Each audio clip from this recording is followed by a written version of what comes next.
Salam sejahtera, terima kasih kerana bersama dengan saya di Nazilin Unity Channel. Ini keputusan paling menggemparkan Malaysia, datang daripada Mahkamah Rayuan. Ini berkait dengan Bung Mukhtar dan Zizi Izzati. Kali ini giliran mereka gagal atau dengan tanda petik kalah di Mahkamah Rayuan. Apabila Mahkamah Rayuan menolak cabaran oleh Bung Mukhtar. Bung Mukhtar dan Zizi Izzati gagal cabar Mahkamah Rayuan, perintahkan mereka bela diri dengan tuduhan rasuah 2.8 juta ringgit. Ahli Parlimen Kinabatangan Datuk Seri Bung Mukhtar Radin dan isterinya Datin Seri Zizi Izzati Abdul Samad gagal dalam percubaan terakhir mereka untuk mencabar keputusan Mahkamah Rayuan yang memerintahkan mereka membela diri terhadap 3 pertuduhan rasuah berjumlah 2.8 juta ringgit. Dengan keputusan ini, ramai netizen mula tertanya-tanya, apa nasib kerjaya politik Bung Mukhtar Radin? Adakah beliau akan hilang kelayakan menjadi ahli parlimen lagi? Dan bolehkan lagi beliau bertanding dalam PRU 17 Negeri Sabah yang akan menjelang tiba ini? Kalau Bung Mukhtar Radin didapati bersalah dalam kes pertuduhan rasuah berjumlah 2.8 juta ini, maka tiada harapanlah Bung Mukhtar untuk bertanding lagi dalam pilihan raya. Jauh sekali mendapat harapan menjadi Ketua Menteri Sabah seperti yang diwar-warkan sebelum ini. Panel 3 Hakim Mahkamah Rayuan diketuai Datuk C. Muhammad Ruzima Ghazali bersama Datuk Azizul Azmi Adnan dan Datuk Ahmad Kamal Mad Sahid sebulat suara memutuskan untuk menolak permohonan pasangan itu bagi mendapatkan kebenaran semakan terhadap keputusan terdahulu hari ini. Mahkamah menyatakan pasangan itu selaku perayu gagal memenuhi syarat ambang yang menunjukkan terdapat keadaan luar biasa atau ketidakadilan serius yang boleh membenarkan semakan terhadap keputusan terdahulu.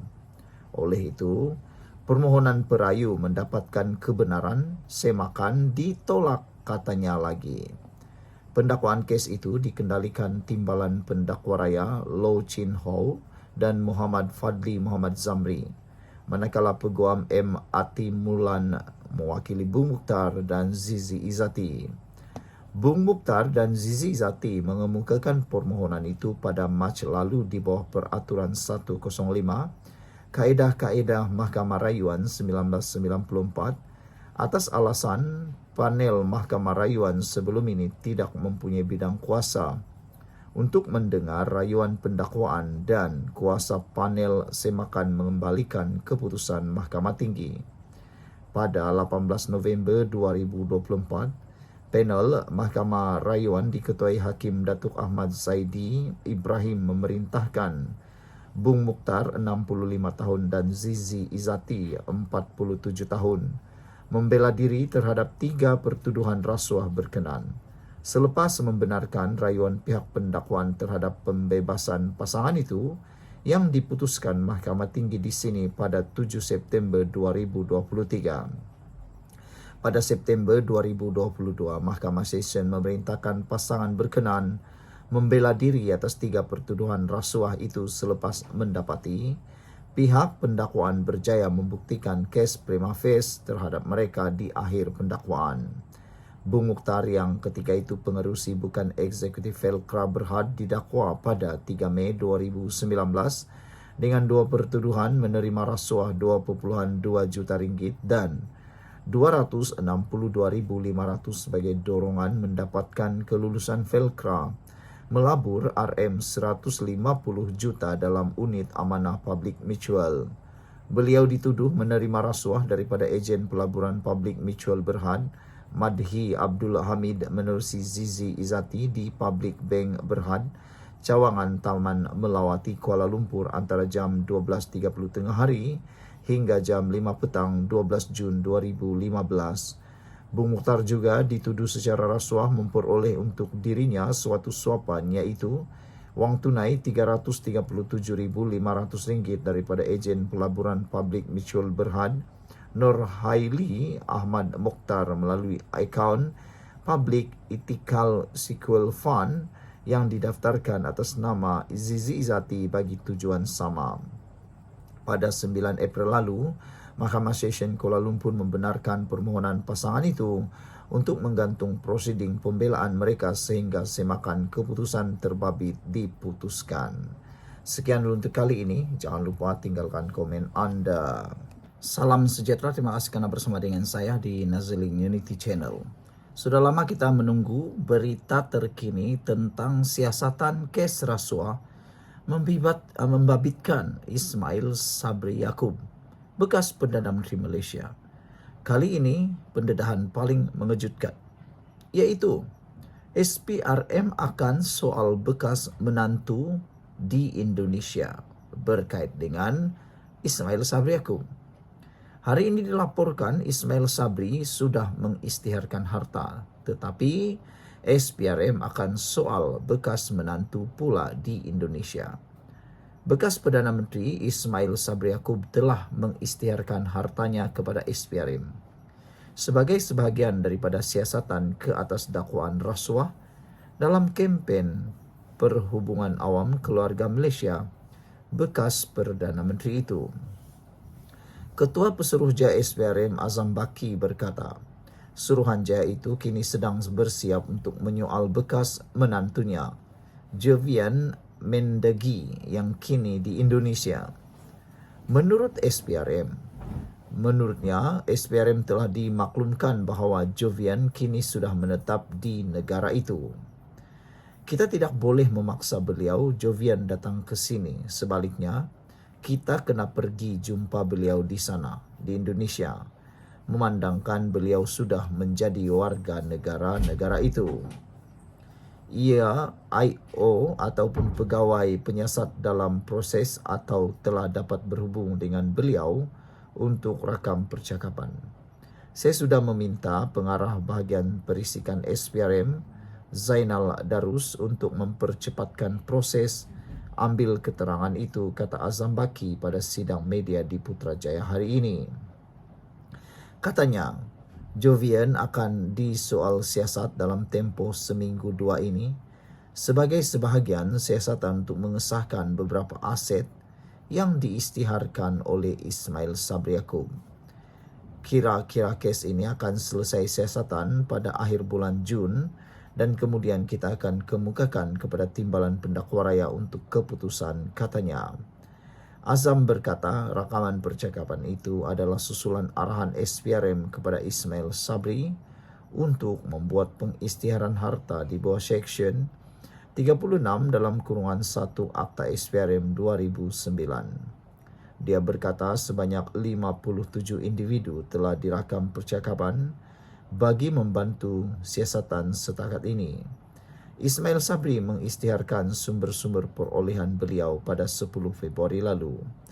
Pada 3 Mac lepas, Azam Baki dilaporkan sebagai berkata, Ismail Sabri adalah suspek bagi siasatan kes rasuah serta pengubahan wang haram susulan penemuan wang tunai kira-kira RM170 juta di dalam sebuah safe house susulan serbuan pihaknya.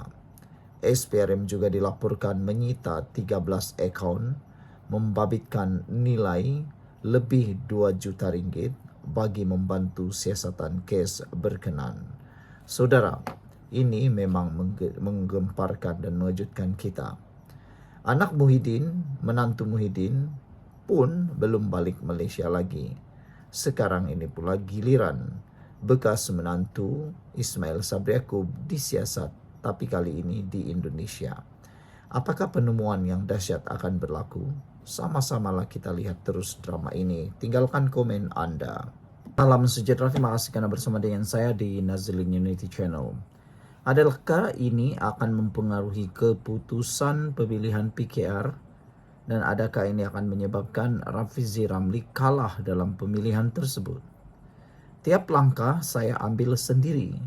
Itu jawapan Nurul Izzah Anwar menyanggah label nepotisme. Menjelang hari penting pemilihan parti, calon timbalan Presiden PKR Nurul Izzah Anwar sekali lagi menolak dakwaan nepotisme yang sering dilemparkan terhadapnya. Dalam satu klip video yang dimuat naik di akaun Instagram miliknya, Nurul Izzah menegaskan dia berdiri atas usaha sendiri demi memperjuangkan cita-cita membina Malaysia yang lebih baik. Mereka kata politik bukan untuk wanita seperti saya. Katanya saya tak layak berada di sini. Bila Anwar Ibrahim dipenjara satu demi satu pintu ditutup ke universiti, ke masa depan yang sepatutnya milik anak muda. Mereka gelar nepotisme, tapi saya tak pernah guna kuasa. Setiap langkah saya ambil sendiri, kata beliau. Di jalan raya di tengah lautan manusia demi rakyat untuk keadilan sebenarnya. Bukan di balik tembok kuasa, tapi di balik bumi nyata. Kerana ini bukan tentang jawatan, kata beliau lagi. Ini tentang perjuangan. Ini tentang Malaysia, kata Nurul Izzah yang juga anak sulung Anwar Ibrahim. Nurul Izzah mencabar penyandang jawatan Rafizi Ramli pada satu pertandingan yang dilihat semakin sengit. Dalam video tersebut, Nurul Izzah turut menyuarakan keyakinan terhadap sebuah Malaysia yang tidak menilai rakyatnya berdasarkan agama, kaum atau warna kulit. Walau apapun rintangannya, saya masih tetap berada di sini kerana saya cintakan negara ini, melebihi rasa takut terhadap cabarannya, kata Nurul Izzah. Saya percaya kepada sebuah Malaysia yang tak menilai kepada agama, kaum ataupun kulit, tambah beliau lagi. Saya tak mahu hanya memimpin satu kelompok, satu suara, satu kelas. Saya mahu membina wadah yang menyatukan semua.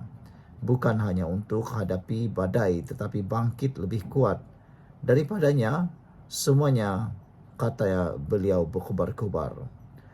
Proses pengundian bagi Majlis Pimpinan Pusat MPP PKR dijadualkan bermula pada hari esok. Saudara, dengan adanya pengakuan ini, adakah Rafizi akan bakal kehilangan jawatan timbalan Presiden PKR? Ataukah Rafizi mampu mempertahankannya?